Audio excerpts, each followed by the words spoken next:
Hi guys! So today we're going to continue looking at our matrices notes, and this is really note set 2, but it will be video number 4 and number 5 will come from this. So it's 2 days worth of work in this video set. So over the last couple days we've been looking at different types of matrices and operations with matrices, and so today we're going to focus on a square matrix. And I mentioned that in our last video. A square matrix has the same number of rows as columns. And we also mentioned in our last video about what an identity matrix is.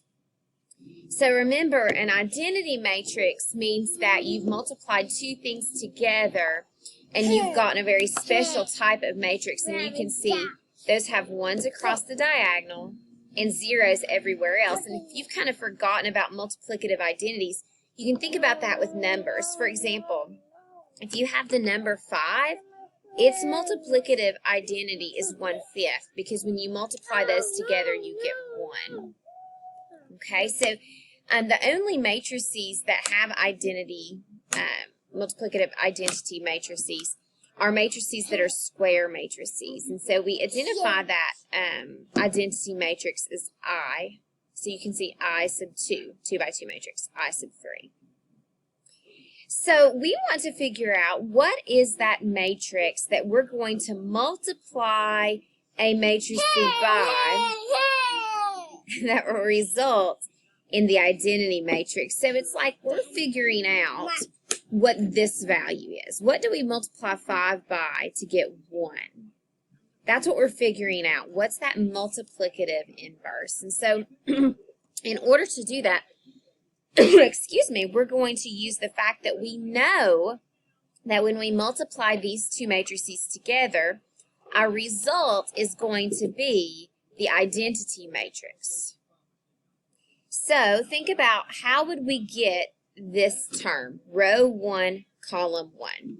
So to get row 1, column 1, I would have 5 times x plus 3 times z, and that has to equal 1.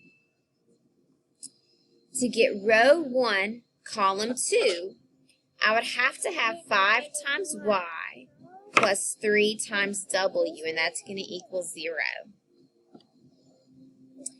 I then know that to get 0 here, I would need row 2, column 1. So that's 2 times x plus 1 times z is going to have to equal 0. Then to get 1 here, that's row 2, column 2. So 2 times y plus 1 times w. So actually, if you look, I've created 2 systems of equations. So I have 2 equations in terms of the same 2 variables. And we know from Algebra 1, to solve a system of equations, we can use substitution or elimination. I'm going to choose elimination. I'm going to, in my first equation, eliminate z.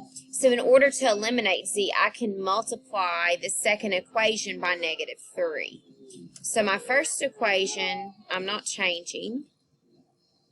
My second equation, I'm multiplying by -3, and I'm going to add these together. And so I get negative x equals 1, so x is -1. Okay, let's move to then, I can turn around and then find z by plugging -1 into either of my 2 equations here. So I get 3z equals 6, so z is 2. Okay, let's come over here. Once again, let's eliminate w. So I'm going to multiply the second equation by -3.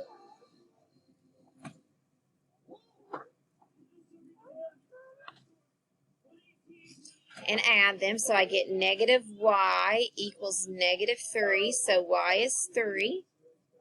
And then I can plug that in wherever I choose. So 5 times 3 plus 3.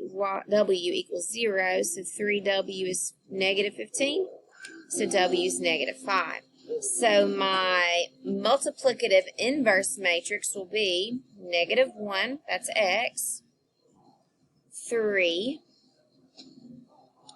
z is 2, and y is -5. So there's my multiplicative inverse. So if I were to multiply these two equations together, or these two matrices together, and you can double check it, I would end up getting this identity matrix. So what we have going on here is that if A and matrix X are square matrices, and A times X and X times A are the identity matrix, then they're multiplicative inverses of each other. And so we're going to double check that on these two matrices. So notice I first got A times B.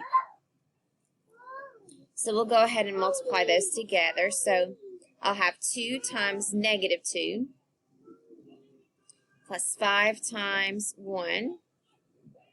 And that does give me 1.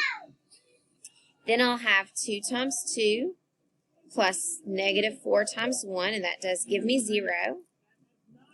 Then I'll have 2.5 times -2 plus 5 times 1. That does give me 0.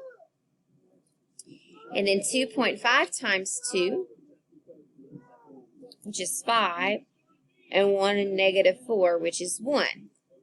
According to this definition, I must multiply B times A to justify this as well. So go ahead and do that on your paper, and you should get what we're supposed to get, 1, 0, 0, 1. So therefore, they are inverses of each other. And so we could denote this second matrix here as A to the -1. That means A inverse. But again, to demonstrate, you have to show both of these things. All right, so where does this matrix come from? So how do we find an inverse matrix? Well, to find the inverse of the matrix A, B, C, D, we have to first find what is called the determinant of that matrix. And you can see we're representing that by DET of A, the determinant of A. And the determinant is found by doing AD minus BC. AD minus BC. So that will result in a scalar number. And that scalar number, we will then multiply it by 1 over that scalar number by what is called the adjoint matrix. So we take A, B, C, D, and what we do is we switch the values of this diagonal and take the opposite of the other diagonal. And we multiply 1 over the determinant by that new matrix, that adjoint matrix, and that gives us the inverse. So let's actually practice that.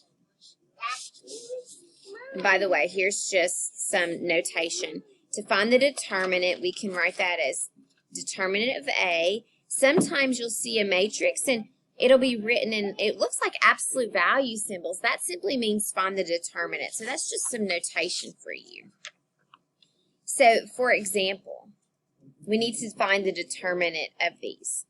So to find just the determinant, I would take -3 times -5 and subtract 4 minus 2. So the determinant there is 7. In the next one, 2 times -2 minus -3 times 3. So I get 4 plus 9, so the determinant there is 13.